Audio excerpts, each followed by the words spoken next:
Hello everyone, welcome to Civil Engineering Universe. So today I am going to tell you about the different interview question and answers for civil site engineer, that is QA QC engineer, or we can say inspector. So in this video I will be talking about the different question and answers related to civil site engineer, or we can say quality engineer. So here, before listening my answer question sessions, please subscribe my channel Civil Engineering Universe and press the bell icon so that you can get the notifications which I upload the videos, and I get motivated and make more videos for you. So let's start the question and answer sessions of the civil engineering site engineer, QA QC engineer, or we can say inspector. So first question is, how will truck be checked on site when receiving concrete? So how we can check? So its answer is, first of all we should count revolution, then we should check for concrete batching time and slump value at that plant, and then we should check the slump test where we can check temperature. Its temperature should be 32 degrees Celsius maximum at site. Then assure lab technician is present at the site and perform testing. Then 6 cubes or 4 cylindrical should be taken for 50 cubic meter or recommended in the project specifications. Now the second question is, what is the purpose of the slump test? So first, its purpose is to determine the consistency of the workability of the concrete mix and to check the required slumps. And third is, what are the allowable slumps? So what are the different allowable slumps that we can count?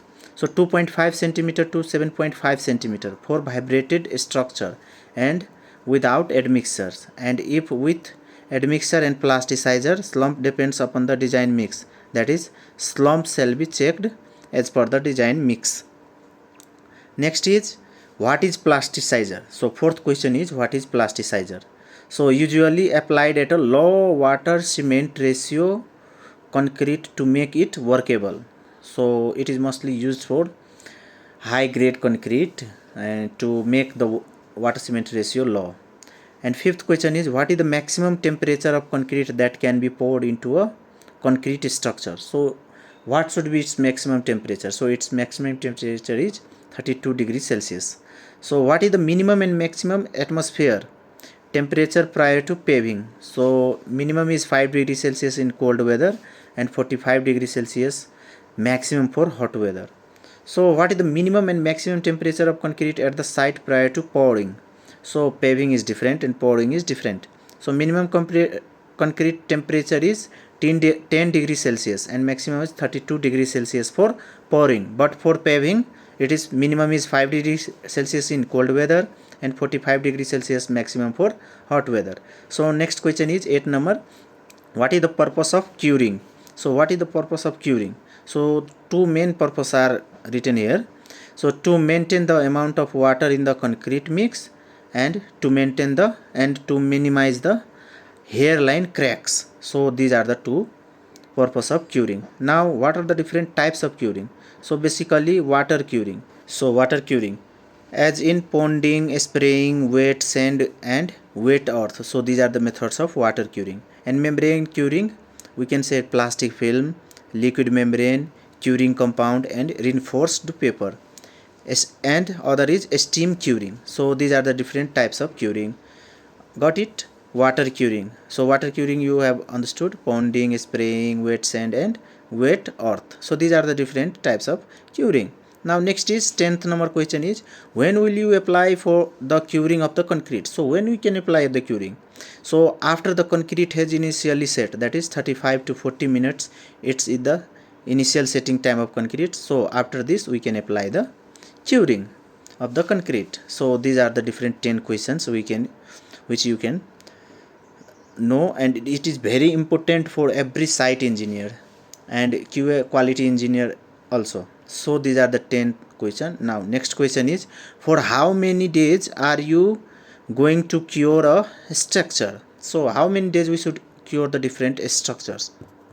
So here are the different how many days we should cure the structure. So 7 days in some cases like PPC types of cement, and 14 days of curing are recommended. So approximately 7 days we can say. Now 12th is what is hydration. So we should know what is hydration. What is hydration? So it is the formation of a compound by the combination of water and other substances or in concrete. So it is the chemical reaction between the water and cement. In simple language you can understand the chemical reaction between water and cement. So 13 number question is how many times do you apply the curing membrane? So how many times? So at least 2 times. The second application is perpendicular to the first and after first applied and after the first application has set. So now 14 number question is concrete curing water shall not have more than ... of total dissolved solid TDS. So how much percentage? So it should be 100 ppm. So now 15 number question is concrete can be dropped freely at a height of, so at what height we can just pour the concrete? So it is 1.5 meter. Next is maximum and minimum slope of the chutes used in pouring concrete. So what is the maximum and minimum slopes? So maximum slope is 1:2, that is 1 vertical to 2 horizontal, and minimum is 1:3. So it is 1 vertical to 3 horizontal. Now what are the advantage of reducing the water cement ratio of concrete mix? So what are the different advantage of low water cement ratio we can say? So first is it increase the strength, then second is it increase the water tightness, and third is lower absorption, then fourth is increased resistance to weathering, and fourth one is a better bond between concrete and reinforcement. So these are the different advantage of low water cement ratio, or we can say reduced water cement ratio. Now 18 number question is what are the two basic types of concrete? So what are the different types of concrete? So basic types is structural and non-structural concrete. Now 19 number question is how would you compare 7 days and 28 days compressive strength of the concrete? So we can compare 7 days and 28 days strength by 70 to 70% of that 28 days strength. So 7 days we can compare the strength at 28 days by 70 to 75%. So if we achieve 70 to 75% strength at 7 days, then we can clear that it can be passed at 28 days and we can achieve 28 days strength. So 20 number question is what is a composite structure? So composite structure is nothing but it is a structure composed of two materials, as in steel and concrete. And now 21 number question is what is a non-composite structure? So non-composite structure is made of either concrete or steel. So it is of only one compound, only one materials. Now 22 number question is what are the different reasons behind the crack? So what are the different reasons behind the concrete crack? So first is poor curing practice, second is poor design, third is poor vibration which results in segregation, third is less rebar covering, fourth is poor quality of concrete, fourth one is then movement of false work or formworks, other is higher water cement ratio, other is severe atmospheric attack which shows the effect on the heat of hydration with water initially. And next is what are the concrete samples? So what are the different concrete samples? So 23 number question is what are the different concrete samples? So the cylindrical and the cubes for the compressive strength. So these are the two methods we can check the compressive strength of the concrete. Next is within how many hours, 24 question number 24 is within how many hours should concrete mix be discharged after leaving the batching plant or after all the aggregate cement and water are in mixer? So its answer is within 1 hour. If the mixer is agitated mixer, that is also depends on the design mix, and within 13 minutes if the mixer is non-agitated mixer. So now question number 25 is what is the initial setting time of concrete mix? So its initial setting time is 35 to 40 minutes. Next is what is the mixing time of a stationary or central batching plant? So what is the maximum time? What is the mixing time, that we can say mixing time?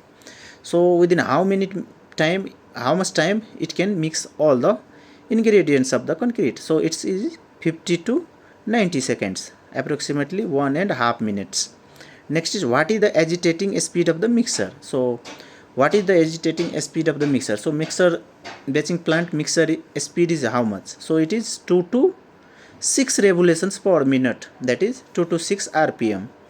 Now other question is 28. So what is the mixing speed of the mixer? So mixing speed of the mixer, mixing speed, and that was agitating speed. So mixing speed is 6 to 18 rpm revolution per minute. Now we can say question number 29. So in question number 29 we can say, what is the concrete fatigue? What is concrete fatigue? So it is weakening of a material caused by the repeated loads, so that is called concrete fatigue. Next is, what is creep?